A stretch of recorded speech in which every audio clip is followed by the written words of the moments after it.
Before we start, I just want to be clear about something. I'm not here to attack men. I'm not here to defend feminism. I am not picking a team. I am strictly an outsider looking in, okay? But a new voice has entered into the picture for the neo-patriarchy, Rachel Wilson.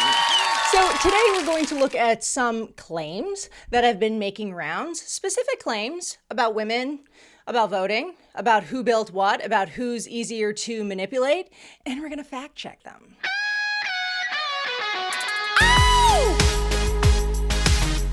Because here's what I've noticed about the reaction economy. When there are views on the table, integrity can go right out the window. 15 seconds of fame has a price, and that price is usually the truth. So none of this actually requires any sort of special intelligence. It requires about 30 seconds and the willingness to look. That's it, okay? And unfortunately, that feels like a very high bar here for 2026, and that's actually the whole problem. So let's go. Women vote. They've done a lot of, I have a whole book on this at home that I'm reading, where they've done all this research on women and how and why they vote. And they will vote things like the Nixon-Kennedy election. Women voted for Kennedy not because they knew anything about policy or because he had better ideas. You're still stuck in this paradigm that we're in a war of ideas. Most women don't think that way. They're not going and researching the issues. They go, he's tan and handsome, I like him. He's bald and he's shiny on TV and I don't like him. I don't like his tone. And so they don't vote for him. I think let me know when this is like not my opinion. This is what they say in exit polling. This is what all of these political PACs who are desperately trying to get women's votes find when they do the research. Women vote for security. They vote for a nanny state. And they vote for progressive policies because those sound nicer. That's why in every political cycle, you see all these commercials coming from the Democrats going, Republicans want to take away school lunch and they want to kill your grandma and they don't want her to have her Medicare anymore, because women see that and they're like, I have to protect the innocent babies. They're so helpless. Women shouldn't be in politics because it weaponizes our maternal instinct against our own interests. Okay, let's stop there. She read a book. And the book apparently told her that women voted for Kennedy over Nixon because Kennedy was more attractive. I want to be careful here because she said a book, like the book settled it. Well, Mein Kampf was a book. Not everything should be in print, okay, guys? A book is not a citation. The data is the citation. So let's look at the data. In the 1960s, Kennedy-Nixon election, women voted primarily for Nixon, the Republican candidate, by roughly 51-48. Men favored Kennedy, winning at 52% of men. Guys, data for elections, you can just go on the internet and look it up. It's public information. So the more attractive, more charismatic candidate lost the woman's vote. Women voted for the more established, less exciting candidate by margin. So the entire premise that she speaks about in this video, women vote for looks, therefore women shouldn't vote, is built on the data that says the exact opposite of what she is claiming. Could she not have chosen a better election for her example? Because that's not a minor error. That's the foundation of the argument collapsing right before it even gets started. Okay, so now since we're talking about voting based on appearances and vibes, let's talk about that honestly. Let's really, because it's not a female phenomenon. I remember distinctly in 2008 with Sarah Palin when she was on the ballot, a significant portion of male enthusiasm for that ticket had absolutely nothing to do with policy.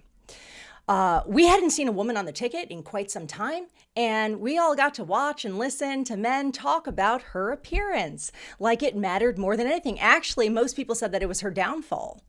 They couldn't get past her appearance, and it's not like she was like a smoking babe. And it's not just about Palin. Last election, Zohran Mamdani ran for mayor and won. Gen Z men were literally, I was watching all these videos about all the people that going up to Gen Z trying to figure out why they were voting for Zohran Mamdani. Gen Z men were out there and they were like, yo, man, he's such a vibe. Like, he was in the clubs. He's so cool. Yeah, that's my mayor. No, I don't actually know what socialism is. That was the analysis. Now, Some of you will say, no, you're being biased. Women voted for Mamdani. Okay, let's just pull up the charts. A lot of people have heard the stat that 81% of women under 29 voted for Mamdani. That's true. But look at what it says. They only made up 6% of total voters. Mamdani, in general, dominated with Gen Z, both male and female. So it's not just a woman problem. So are we still repealing the 19th because of vibes? And let's be fair. Outside of election season, I grew up around men. And I have never personally met a man outside of college, like an actual college setting, who could tell me what was on the ballot. Like, I'm talking somebody who could really talk about fiscal policy and economics. I was in Model United Nations, and I also went to school for political economy. So the majority of citizens that I've spoken to have no facts or civic knowledge. People vote by party predominantly. Come on, everybody knows this. Let's be honest. You get in there and you see a D and you go all the way down, or an R and you go all the way down. Okay, people vote for whoever their group votes for. If they're an independent, they vote for, whoever showed up on their feed that week. Okay, that's voting in the United States of America. That's not a male problem or a female problem. That is a low information, low agency problem, and it belongs to everyone. So she picked that book out, not for research purposes, but because she needed a source to tell her exactly what she wanted to hear. That is not a source. That's a mirror. And we call that confirmation bias. I asked you about force, and you dodged and obfuscated and stonewalled to evade my question. So force is the reason why people should vote? Listen to the question, sweet cheeks, and then you can give me an answer. Sweet cheeks. Yeah, you're very pretty. Congratulations, but this is a debate, not a beauty pageant, so you got to try to focus. Men are the only ones who can do the hard, forceful jobs that provide us with security and all of this technological infrastructure that allows you to pretend that we are equal with men. We are not equal with men. Same. That doesn't mean that we don't equal in value. I agree, but equal in value relates to our duties to society. Men's duties to society are things like building and maintaining infrastructure, providing safety and security, keeping out enemies. Prior to industry and technology, men literally had to keep the barbarian hordes away from the gates, okay? So this has to do keep with voting, women safe. again, how? Because people think that we've escaped this natural fundamental thing, and we haven't. It still requires force at the end of the day. You still need men out there. Look at Iran, look at Ukraine, look at the borders, all the national borders. You still need men with force to keep society going. That's men's duty. I agree. What are women's duties to society? They have historically been primarily homemakers, right? And also women have a duty that men can't do, period, which is childbirth. All right. 2 parts to this, and I want to take them separately. Part 1, society runs on male physical force. Men guard the nation. Men do the physical labor. Before technology, men protected us from the barbarian hordes. She must have watched Gladiator before that. I will give her props for that. Before technology. She said it, not me. Elon Musk has never fought a barbarian. Tim Cook, CEO of Apple, has never laid a foundation.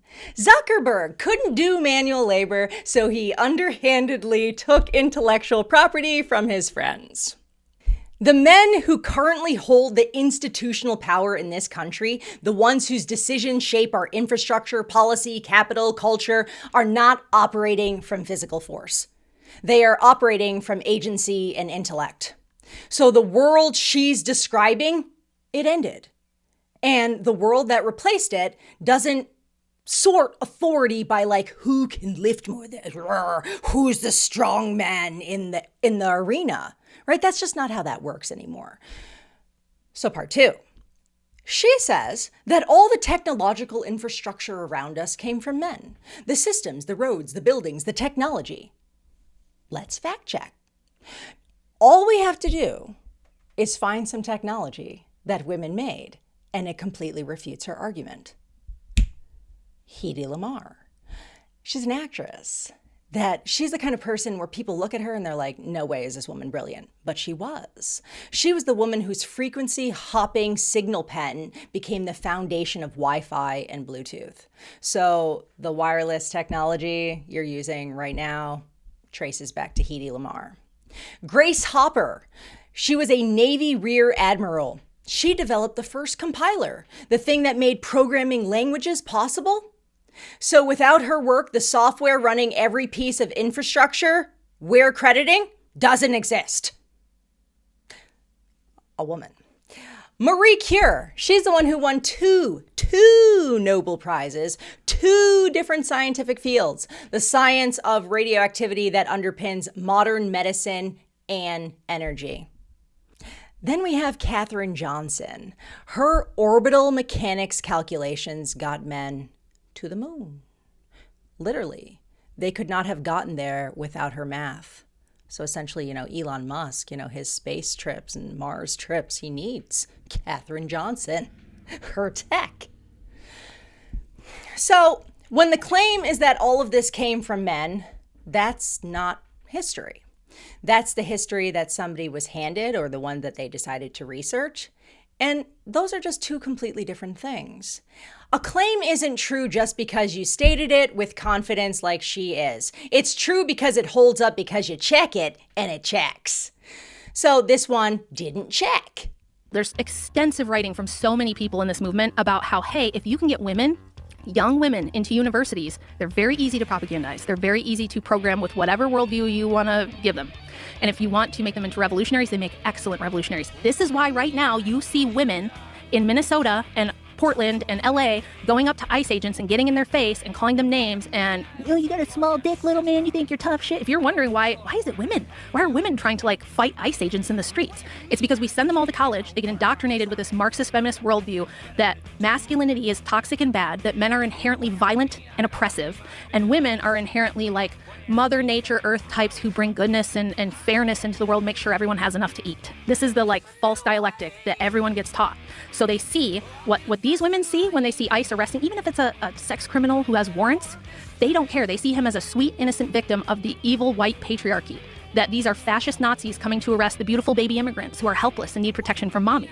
So she says a few things here also that I will deal with separately. First, she presented a false dialectic that she is actually right about. Men are not inherently violent and oppressive, and women are not inherently nurturing earth mothers. Okay, that is a false dialectic. Those are like cartoon character tropes. And teaching them as truth is intellectual dishonesty. But we need to catch something. In the same exact argument, the same video, the same conversation, she told you women are uniquely susceptible to propaganda. So essentially, men are the rational ones, that male force is what holds civilization together, and female nature is what's unraveling it all, right? That's a false dialectic too. So all we have to do is fact check to see if men have ever been propagandized. Let's check that too. Yes, Nazi Germany. One of the most efficient propaganda operations in human history. It was built by men, run by men, voted into power by a majority male electorate, and predominantly executed by men. Yes, there were a handful of evil women you probably learned or heard about in school, but the Nazis did not believe in gender equality. So it was 21 male Nazi officials that went to the Nuremberg trials. 0 women. The attack on the Capitol on January 6th, overwhelmingly male. Incel radicalization, definitely male. Every major revolutionary movement of the 20th century, communist, fascist, nationalist, it has been male-led, male-populated, and male-executed. The historical record of who is susceptible to propaganda is everyone. With a track record on the male side that somehow didn't make it into her argument. Now, are some young women being radicalized in college campuses right now? Absolutely. There are women who are like this. Absolutely. That is real, and I'm not dismissing it. But here's what's missing from that thought. Young men are being sedated by OnlyFans, funded entirely out of their own wallets. I mean, the same men whose rational superiority is being defended here are spending hundreds of millions of dollars on digital sedation instead of building anything. So women are being radicalized. Men are being sedated. Two different delivery mechanisms, the same exact outcome. Being completely disconnected from reality and unavailable for actual life. Not living life. That is not a female intelligence problem. That is a human nature problem with two different packaging strategies. That's marketing. And unfortunately, the packaging for men is predominantly funded by men. So we had 3 claims, 3 checks, 3 times the data said something different than what was claimed. So we didn't have to do a rigorous analysis. Someone just started with a conclusion and looked and cherry-picked evidence to back it up. And when you learn to spot that move, you'll start seeing it everywhere. They are dishonestly building out their narratives. So left, right, Christian, feminist, traditionalist, progressive, these are packaging changes on the outside, but the technique that they use is all the same. And you can see it when the data only flows in one direction, when it's only one-sided, that's your signal. When somebody exempts themselves from a category they're prosecuting, that's a signal. When a book gets cited like it's a settled fact, that's a signal too. One could be reading Charlotte's Web. She didn't tell us. That's a book. So I have addressed intellectual dishonesty before. And this is what I mean when I say that credibility has to be earned, not performed. A straight face or insults, they are not citations. Confidence is not a source. And 15 seconds of fame is most definitely not a credential. You don't need a PhD to catch these things. As I said, you need 30 seconds and the willingness to look. Stop being intellectually lazy. Now that you see the technique, don't fall for it. Join me on the floor and let's see what you can do. Is it just for show? Say, girl, can that body move?